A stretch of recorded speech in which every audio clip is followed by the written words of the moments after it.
Welcome to AL State of the Division. I'm your host, Colby Olson, joined by the one and only Sam Luckini. It is Thursday, September 8th.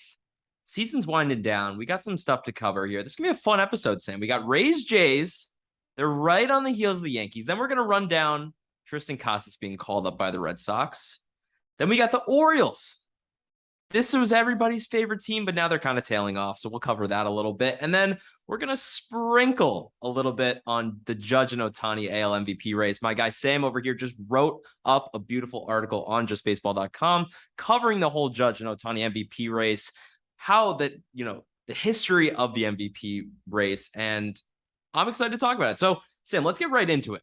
Rays Jays are right on the heels of the Yankees for the division. We've covered this in the past few weeks, but it's even further along than it was a couple weeks ago, right? The Rays are 4.5 back right now. Fangraphs gives them a 6% chance to win the division, which I think is kind of light. They're only 4.5 games back. The Jays right now are 6 back. Fangraphs gives them an 8% chance to win the division right now. The Yankees have a ton of injuries right now. Stanton came back. Now he has this foot injury, which I don't think is going to bother him for too long. DJ's playing through a hernia injury, and he has an 87 WRC plus in the second half, so he's clearly not himself. Even if he's on the field, he is not himself right now. Rizzo is on the IL with headaches yesterday. So the Yankees also have a tough schedule coming up. They get the Pirates in a couple weeks, but before that, Twins for 4, Rays for 3, and then the Red Sox for 2, and then the Red Sox for 4 after that. And the Red Sox obviously are not going to make the playoffs at this point, but the Red Sox are in a position where they're just kind of like home wreckers. Like they're going to come in there and still play you really tough right now. They're not a team that you want to be playing right now. So with the Yankees, 10-18 was their worst month since 1991. September 1991, they were 9-19. And that Yankees team was not good. That was not a playoff team. That was not a contender whatsoever. That was right before the entire Jeter era. So this Yankees team right now has absolutely struggled, and it's been awful to see. DJ LeMahieu has a 0 WRC plus since August 9th. Like you talked about, he's an 87 WRC plus since the second half. But with the Rays and the Jays, right now. 0. Hold on. A 0 since August 9th. 0. Since He's August 100% worse than the league average hitter. That's crazy. 0. He's been terrible. It's the back foot with DJ. It's apparently a lingering thing. They don't want to put him on the IL, but he's just been absolutely horrible with the bat. The entire lineup as a whole has been terrible for the New York Yankees. Thankfully, they've actually gotten really good starter efficiency. Their bullpen's also been decent as well with some injuries back there. A guy like Scott Efros, who they traded for at the trade deadline, is now on the IL with some shoulder stuff. So hopefully they can get healthy and get back to where they were. But this has tailed on for a very long time, and it does beg the question, can the Rays or the Jays catch the Yankees? At this point, the Rays, since August 1st, they're 23-10, Colby. And right now, they're only 4.5 games back. This was a 13-game lead on this division from the New York Yankees. The biggest thing with this Rays team, Colby, is they can pitch. Drew Rasmussen, Jeffrey Springs, they have the juice right now, and they have Tyler Glasnow on the comeback. We'll see if he pitches this year, and Wander Franco is also ramping up his rehab. So I have a lot of faith right now in this Rays team that I didn't have in the middle of the season, but now, in all honesty, I can say it is a realistic possibility that they could overtake this division by the end of the year. It was kind of a pie in the sky thing when the Rays and the Jays were 8 back, 9 back. Even when they were 7 back, you're like, okay, the Yankees will go on a little run here, a little bit, get some breathing room. Under 5 games is panic mode, DEFCON 5 level. Like they are right there, man. And they're coming in to, I don't know if they're going to Yankee Stadium. I think the Rays are coming into Yankee Stadium to play. That's crazy. They could take that series, and before you know it, they're right there. So let's move on. Tristan Casas got the call up for the lowly Red Sox, but this is a really, really exciting call up because fans were kind of expecting this halfway through the season. Casas was dealing with some injuries, but he's made an impact immediately. He had his first career home run in their last game, which was really awesome to see. He just missed one in his opener. And, honestly, I'm not going to put too much weight into anything he's going to do the rest of the season. All I really want to see Tristan Casas do is, 1, hit the ball hard. He has a ton of patience at the plate. You can already see that. He's taking it bats deep, which is something, the scouting reports will tell you. He's a guy that's not afraid to hit with 2 strikes. And he already looks comfortable as a big leaguer. Like they were showing video of him before his first MLB game, his MLB debut. He's in right field before the game with his shirt off, doing these weird stretches. Eckersley's loving it, right? That's the type of stuff you like to see from a rookie. Make himself at home, not feel like the moment is too big, not feel like he doesn't fit in, which I think is a problem that Jarren Duran has dealt with this season.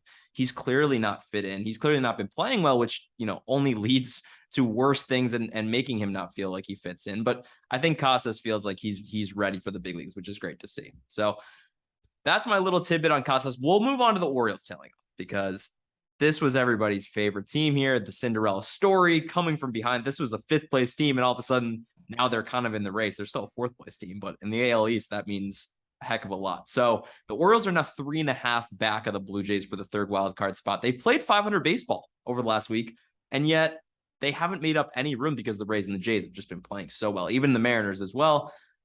Fangraphs gives them a 5% chance to make the playoffs. Sam, what do you think Orioles fans are thinking right now, and do you think they still have a chance to get in?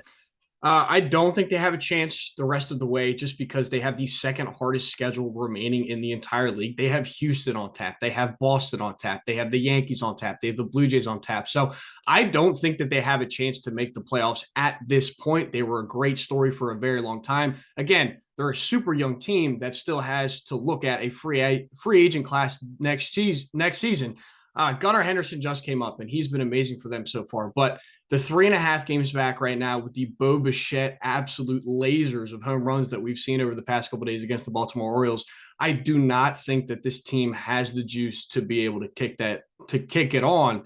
And Toronto has the 6th hardest strength schedule, in the Rays have 15. So I don't think the Orioles are going to do it, man. I really don't.